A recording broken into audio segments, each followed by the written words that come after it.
Hello everyone. आज discuss करेंगे भाई टीजीटी म्यूजिक के मैथ्स वाला सेक्शन जो अप्रैल 2025 के एग्जाम्स में पूछा है। टीजीटी म्यूजिक बहुत ही इजी ये पेपर आया है। आप अगर एवरेज भी है मैथ्स में तो भी आप मतलब 16-17 नंबर आराम से कर लोगे। अदरवाइज 20 आउट ऑफ 20 भी ले सकते हो, ऐसा पेपर ये था। तो देखते भैया आज का पहला क्वेश्चन। पहले क्वेश्चन में क्या है कि भाई एक पाई चार्ट दिया है हमें और उसमें बताया कि भाई 5 उम्मीदवार है PQRST और उन्हें कुछ वोट मिले हैं। परसेंटेज उनकी हमें गिवन है। जो एस को मिले हैं वो 2400 वोट मिले हैं और जो एस की परसेंटेज दी है वो कितनी दी है, 16%। ठीक है, एस की परसेंटेज कितनी दी है, 16। तो एस इक्वल टू कितना हो गया, 16%। और क्वेश्चन में 16% की वैल्यू क्या दी है हमें, 2400। तो हमें बताना है कुल वोट बतानी है। तो हमारा 100% कितना हो जाएगा, हमारा 100% हो जाएगा आपका, ये आपका 2, 3 और 30 यानी 15 हजार आपका आंसर हो गया। ठीक है, तो ये क्वेश्चन बहुत इजी था। अब देखते हैं next question, question number 2। Question number 2 में कहता है कि भाई एक व्यक्ति का वेतन शुरू में कितना घटा दिया जाता है, 40%। और घटाए गए वेतन में वृद्धि की गई तो उसके वेतन में कुल प्रतिशत की कमी ज्ञात कीजिए। मान लो उसका वेतन था 100 रुपए, घट के कितना हो गया आपका, ये हो गया 60। अब इसमें फिर से उसने 40% बढ़ा दिया, यानी 40% इसका कितना हो गया, 24। यानी अब ये कितना हो गया, 84। तो अब कितने की कमी हुई इसमें, अभी जो इसमें कमी है वो कितनी है, 16% की अभी भी इसमें कमी है। ओरिजिनल जो इसकी वैल्यू थी 100, उसके बाद उसने क्या किया कि 40% उसमें से घटा दिया और घटाने के बाद उसने 40% फिर से बढ़ा दिया। ठीक है, तो 60 का जो हम निकालेंगे 40% वो कितना होता है, 24, और 24 ऐड कर देंगे तो वो हमारी जो क्या कहते हैं नेक्स्ट वैल्यू क्या है, ये 84। और ओरिजिनल हमारी कितनी थी, 100। ठीक है, ओरिजिनल वैल्यू कितनी थी हमारी, 100। अब कितनी होगी, 84। तो उसमें कितने का डिफरेंस है, 16% का। ये हमारा आंसर हो गया। अब देखते हैं क्वेश्चन नंबर 3। क्वेश्चन नंबर 3 में है भाई हमें दिया है 3 का स्क्वायर और उसकी क्यूब इक्वल टू 9x। ठीक है, और हमें बताना है 5x की वैल्यू हमें फाइंड आउट करनी है, वो हमें बतानी है। आप देखो इधर क्या है, 9, 3 2। ठीक है, 3 और इसके इक्वल कितना हो गया, 3 का स्क्वायर और ये इससे कैंसिल हो गया। तो x इक्वल टू हमारा कितना हो गया, 3। और 5x की वैल्यू हमें बता देंगे, यानी 5 की क्यूब हमें निकालनी है, 5 का घन, 5 की क्यूब। ठीक है, तो वो कितना होता है, 125। ये हमारा आंसर हो जाएगा। अब देखते हैं next question, question number 4। Question number question number 4 में कहता है कि भाई राकेश ने 15 रुपए में 3 किलो आम खरीदे। ठीक है, और 50 में क्या बेच दिया उसने, 5 किलो आम खरीदे, कितने, 3 किलो 15 रुपए के हिसाब से। ठीक है, और बेच कितने में रहा है, 50 में 5 केजी, यानी 50 में कितने बेच रहा है, 5 केजी। तो तो क्या हुआ, हमारा जो क्या होगा, क्या कहते हैं यार इसको, कॉस्ट प्राइस कितना हो गया, 15/3, यानी 1 किलो आम का कितना हो गया, 1 केजी मैंगोज।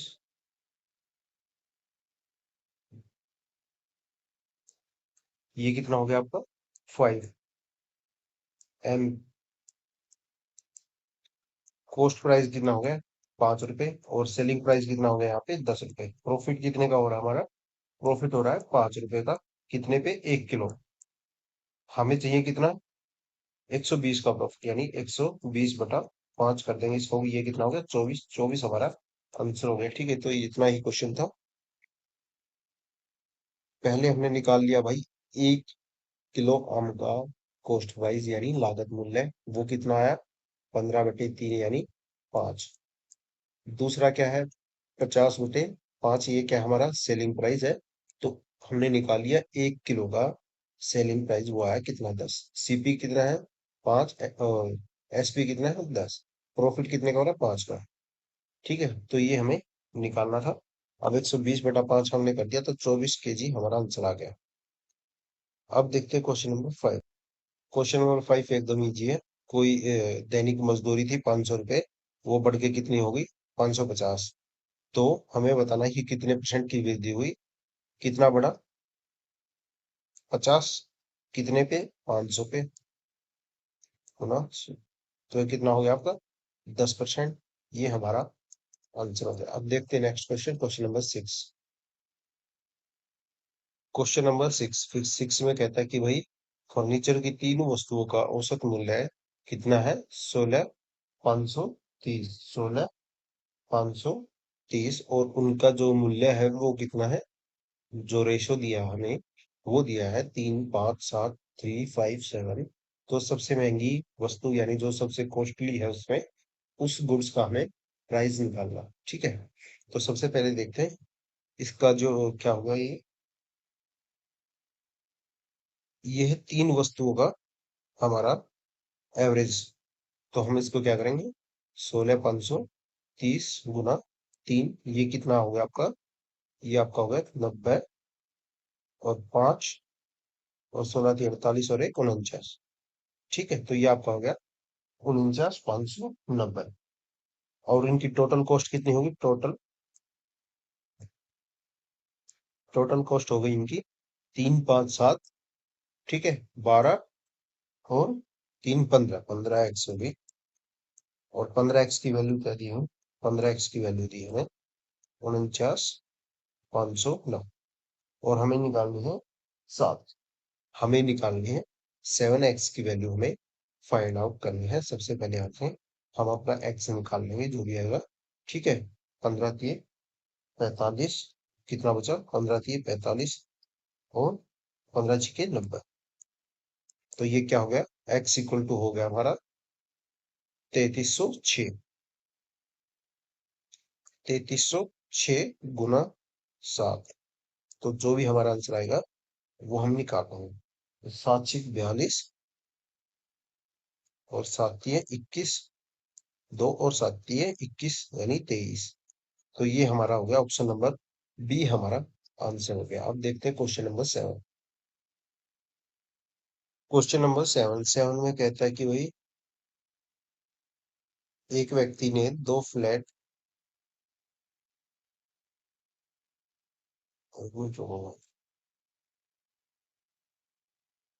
एक व्यक्ति ने दो फ्लैट 6 लाख रुपए प्रति फ्लैट पर बेचे। एक फ्लैट पर उसे 20% का लाभ हुआ, दूसरे पर उसे 20% की हानि हुई। पूरे लेन देन में उसको कितना प्रॉफिट या लॉस हुआ वो हमें बताना है। मान लो ये था 100, और इसने पहले बेच दिया इसको 120 में। ठीक है, 20% के प्रॉफिट में, फिर बेच दिया 20% के लॉस में, यानी 96 में। 96 में, तो ये कितना हुआ हमारा? जो हमारा लॉस हुआ वो कितना हुआ? -4%। ये हमारा आंसर हो गया। ठीक है, 4%। ऑप्शन नंबर बी हमारा आंसर हो गया। क्वेश्चन नंबर 8 देखते हैं। क्वेश्चन नंबर 8, क्वेश्चन नंबर 8 में कहता है कि भाई ए किसी काम को कितने दिन में कर सकता है? 10 दिन में कर सकता है। और बी उसको कितने दिन में कर सकता है? तो वे साथ मिलकर काम शुरू करते हैं, लेकिन 4 दिन बाद ए जो है छोड़ देता है। शेष काम को यानी रिमेनिंग वर्क को बी को करने में कितना टाइम लगेगा वो हमें निकालना है। ठीक है, तो आप देखो इसका जो 10 का और 20 का एलसीएम कितना होता है? ये होता है 20। ये क्या होता है? 20, और जो इनकी एफिशिएंसी होगी ये होगी 2, और ये होगी 1। अब इसने काम कितने दिन किया? 4 दिन, यानी इसने 4 दिन में कितना काम किया? 8। और इसने 4 दिन में कितना किया? 4। 4 दिन में इन दोनों ने मिला के काम कितना किया? 12। 4 दिन में दोनों ने मिला के काम कितना किया? 12। बच कितना गया अब? 8। बच कितना गया? 8। और जो बी करता है वो करता है एक एक यूनिट काम एक दिन में। तो एक यूनिट एक दिन में करता है, तो 8 यूनिट कितने दिन में करेगा?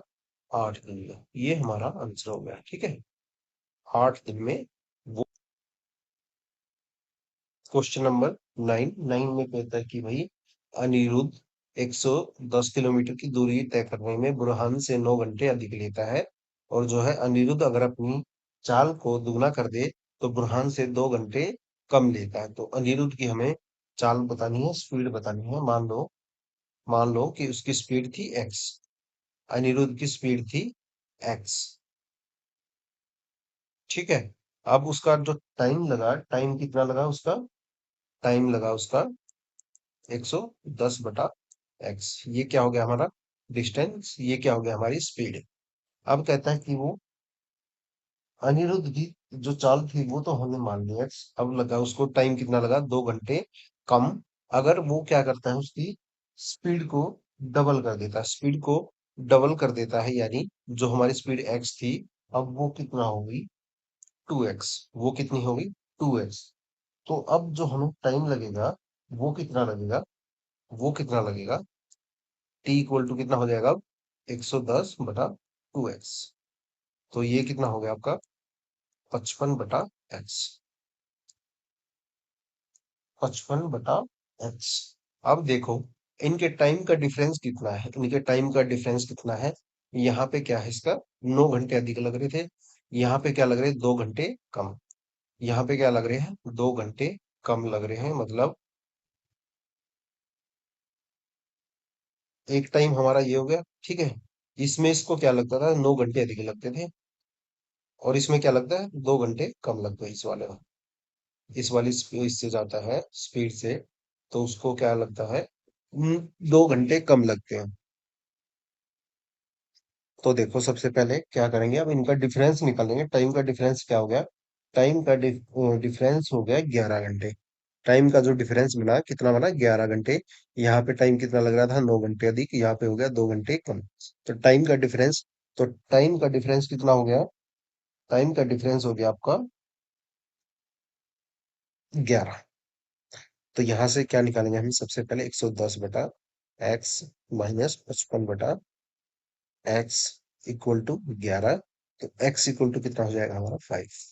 एक्स इक्वल टू कितना हो जाएगा हमारा 5। ये क्या हो गया अनिरुद्ध की स्पीड हो गई, अनिरुद्ध की स्पीड हो गई। ठीक है। तो ये हमारा आंसर हो गया। अब देखते हैं क्वेश्चन नंबर 10। हमने सबसे पहले निकाला इसकी चाल को, जो हमने मान लिया एक्स, फिर निकाला इसका टाइम। टाइम कैसे निकालते हैं, ये थी डिस्टेंस, ये थी हमारी स्पीड, ये हो गया टाइम। अब कहता है कि उसकी स्पीड को उसने डबल कर दिया, तो ये थी डिस्टेंस, ये थी स्पीड, तो अब टाइम कितना लगा इसी ये 55 बटा एक्स। ठीक है। अब दोनों टाइम का डिफरेंस कितना दिया है 11, तो हमने इससे इसको माइनस कर लिया, तो टाइम स्पीड हमारी निकल के आ गई 5 घंटे। तो ये हमारा क्वेश्चन था। अब देखते हैं क्वेश्चन नंबर 10।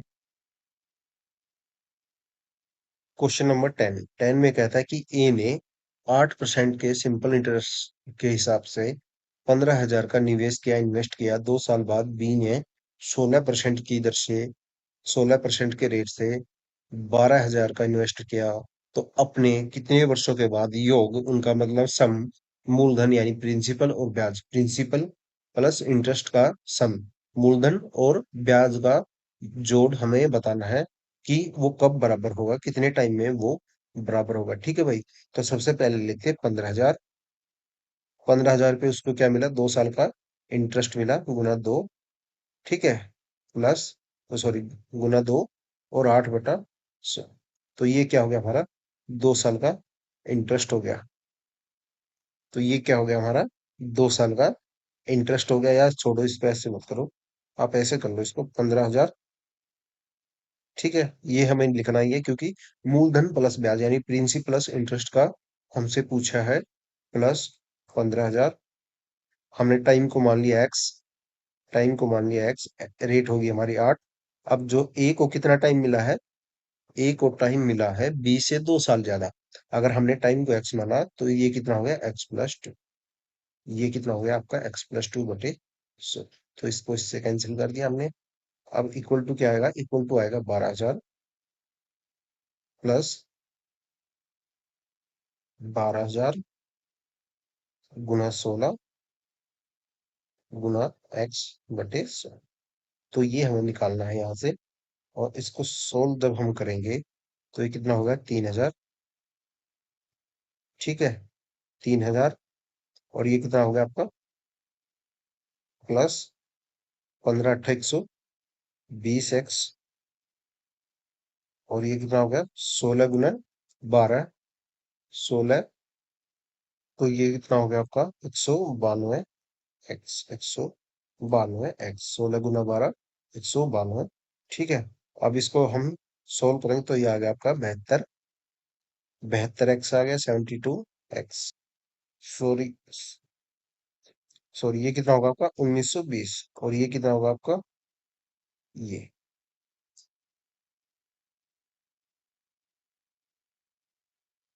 यहाँ पे हमने क्या लिखा था, यहाँ पे हमने लिखा था 12 और 15 का डिफरेंस यानी 3000, और ये इससे मल्टीप्लाई करेंगे ना, 15 8 और 2, 15 8 2, तो ये कितना आपका हो जाएगा 2400 प्लस 2400।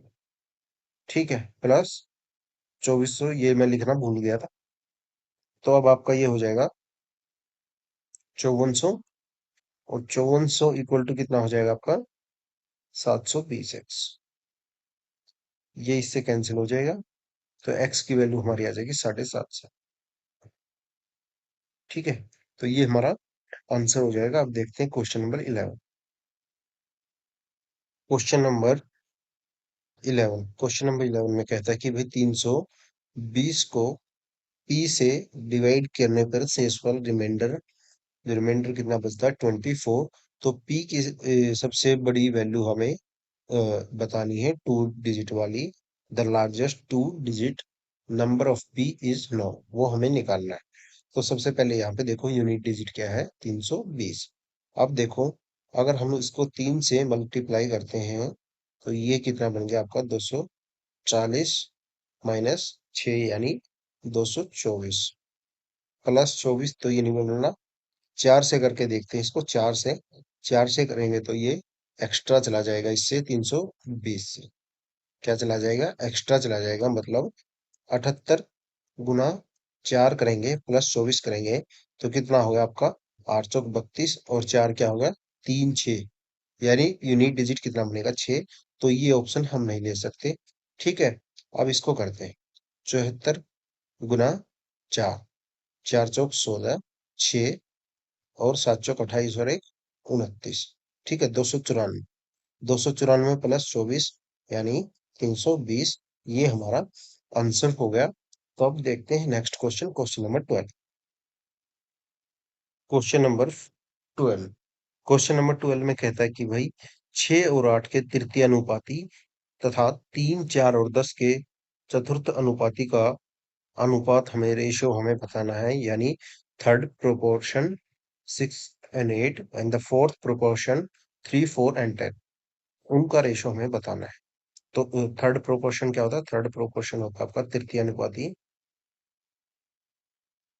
ये आपका कितना होता है b²a। ठीक है, और फोर्थ प्रोपोर्शन क्या होता है आपका, फोर्थ,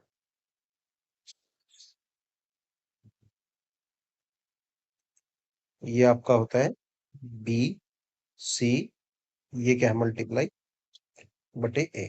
तो यहाँ पे b कितना हमारा, b कितना है 8 × 8 / 6। ठीक है, यहाँ पे कितना है b/c यानी 4 × 10/3।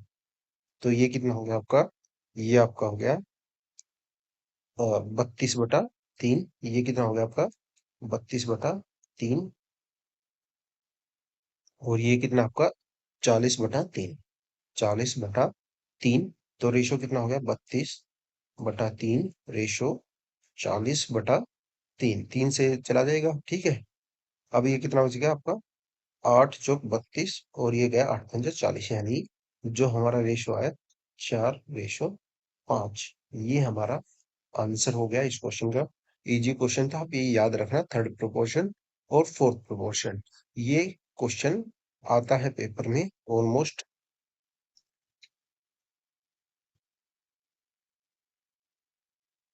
क्वेश्चन नंबर 13 देखो, 3 साल का अगर हमें रेट निकालना है, तो जो भी आएगा इन दोनों का जो आएगा क्या कहते हैं कि भाई अनुपात या जो भी रेशियो आएगा या मल्टीपल फैक्टर आएगा, वो क्या आएगा, किसी ना किसी नंबर का क्यूब आएगा। ठीक है, अगर स्क्वायर की बात होती है यानी 2 साल की बात होती है तो स्क्वायर बनता है उसमें। ठीक है, तो सबसे पहले इसमें हम क्या करेंगे, इसमें हमारा जो फॉर्मूला होता है वो कितना होता है 1700 576 डिवाइड बाई, डायरेक्ट लिख रहा हूँ मैं, 15,625। और ये कितना होता है आपका पी, इधर आ गया 1 प्लस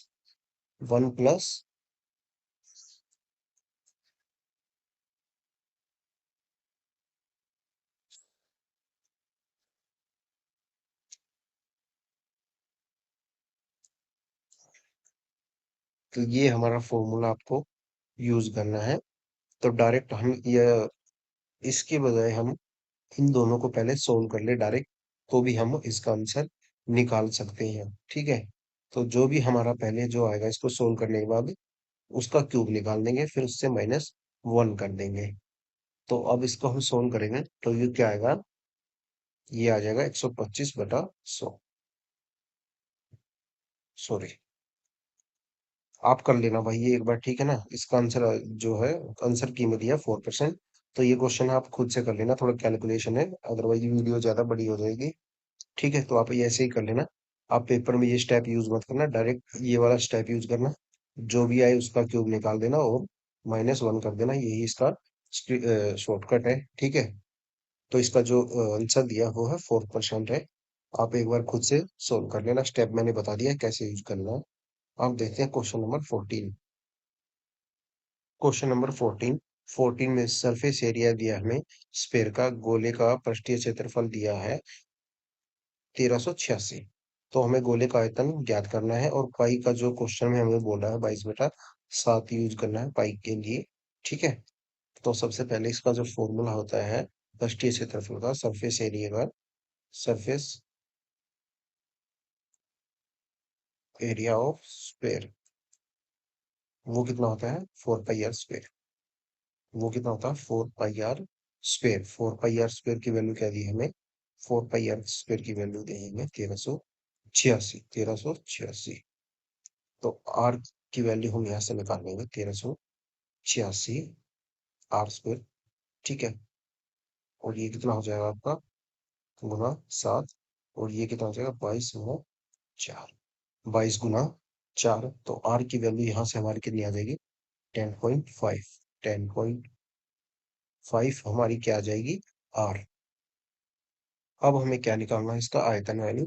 वॉल्यूम क्या होता है 4/3 पाई आर की 3, 4/3 पाई आर की 3। ठीक है, तो इसमें हम क्या करेंगे, फॉर्मूले में फॉर्मूले में क्या रख देंगे आर, और आर की वजह से, सॉरी, हम इसमें क्या रख देंगे आर, और जो वॉल्यूम आएगी हमारी आएगी 4851। तो ये इससे आगे आप खुद से सोल्व करना। ठीक है, तो यहाँ से आर आएगी 10.5, यहाँ पे फॉर्मूले में 10.5 को रख देना, और जो आंसर आएगा हमारा ऑप्शन नंबर फर्स्ट। ठीक है, तो ये आपको खुद से करना है। क्वेश्चन नंबर 15 में कहता है कि भाई 1043 को 3 भागों में इस प्रकार बांटा जाता है कि पहले भाग का 1/2, दूसरे भाग का 1/4 और तीसरे भाग का 1/8 बराबर है। तो दूसरे भाग का यानी सेकंड पार्ट का हमें मान बताना है। ठीक है, तो सबसे पहले हम मान लेते हैं फर्स्ट पार्ट को अपना एक्स, सेकंड को वाई, ठीक है, सेकंड को वाई, और थर्ड को हम मान लेते हैं जेड। ठीक है, तो 1/2 एक्स इक्वल टू हमने मान लिया के। ठीक है, सेम ऐसे ही 1/2 4 वाई इक्वल टू क्या हो गया के, और 1/2, ओ सॉरी 1/8 जेड, ये कितना हो गया आपका इक्वल टू के। तो यहाँ से क्या हुआ, एक्स इक्वल टू कितना हो गया 2 के, और वाई इक्वल टू कितना हो गया 4 के, और जेड इक्वल टू कितना हो गया 8 के। जेड इक्वल टू कितना हो गया 8 के। अब इन तीनों को हमने जोड़ा तो कितना हो गया हमारा, ये आपका हो गया 14, ये आपका हो गया 14 के, 14 के। और इसकी वैल्यू क्या दी है हमारे क्वेश्चन में 1043, 1043। तो अब के को हमने सोल्व किया, तो के को सोल्व करने के बाद क्या आएगा, अब देखो के को हमने क्या किया सोल्व, 14 7 और 4, तो ये कितना हो गया आपका 74.5। के इक्वल टू कितना हो गया 74.5। देन तो हमें निकालना है 4k की वैल्यू हमें निकालनी है। तो 4k क्या हो जाएगा, 4k हो जाएगा 4 इंटू 74.5। तो ये कितना हो जाएगा आपका, ये आपका हो जाएगा 75 गुना 4, यानी उसमें से 2 माइनस कर देंगे तो ये आपका हो जाएगा 298। ये आपका हो गया 298, हमारा क्या हो गया, आंसर हो गया। ठीक है, यहाँ पे हमने क्या किया, जो जो इनके इक्वल पार्ट थे, यानी एक्स का जो 1/2 था, उसको हमने मान लिया के, और वाई के जो ये तीनों पार्ट जो थे इक्वल थे, ये वाले, ये और ये हमने इसको एक कांस्टेंट वैल्यू मान ली के। ठीक है, तो एक्स बराबर टोटल क्या हो गया 2k, वाई बराबर कितना हो गया 4k, और जेड बराबर हो गया 8k। आप एलसीएम लेके भी कर सकते हो, तो वो आपकी मर्जी है। बाकी पेपर में आपको ये स्टेप नहीं करना, आपको डायरेक्ट यहाँ पे जाना है, इस वाले स्टेप पे। ठीक है, इस वाले से इस पे, और अपना आंसर निकाल देना है। ठीक है, तो अब देखते हैं क्वेश्चन नंबर 16। क्वेश्चन नंबर 16 में कहता है कि भाई, यदि जो एमपी था, यानी मार्क प्राइस, उसको उसने 23% एक्स्ट्रा डिनोट किया, किससे, कॉस्ट प्राइस से, यानी अंकित मूल्य को क्रय मूल्य से 23% अधिक पे उसने अंकित किया। ठीक है, अंकित मूल्य पर उसने जो उसका एमपी था, उस पे उसने 11% का डिस्काउंट दिया, छूट दी। ठीक है, 11% की क्या दी उसने, डिस्काउंट। तो सबसे पहले देखो, हमने सीपी मान लिया अपना 100, और हमारा एमपी कितना हो गया, एमपी हो गया हमारा 123। अब क्या निकालना है हमें, डिस्काउंट, यानी 123 इंटू 89/100। तो ये हमें सॉल्व करना पड़ेगा, और जब हम इसको सॉल्व करेंगे तो हमारा आंसर आएगा 109,109.47। तो जो हमारा प्रॉफिट हुआ वो कितना हुआ, 9.47। ये हमारा आंसर हो जाएगा। तो भाई इस वीडियो में इतना ही करते हैं, क्योंकि थोड़ा टाइम कम है। बाकी जो 4 क्वेश्चन हैं इसके बच गए, मैं आपको उसको नेक्स्ट वीडियो में करा दूंगा। नेक्स्ट वाली जो शिफ्ट का पेपर होगा उसमें एक साथ करवा दूंगा। ठीक है, बाकी पीडीएफ आपको टेलीग्राम चैनल पे मिल ही जाएगी। तो मिलते हैं भाई नेक्स्ट वीडियो में। Thank you.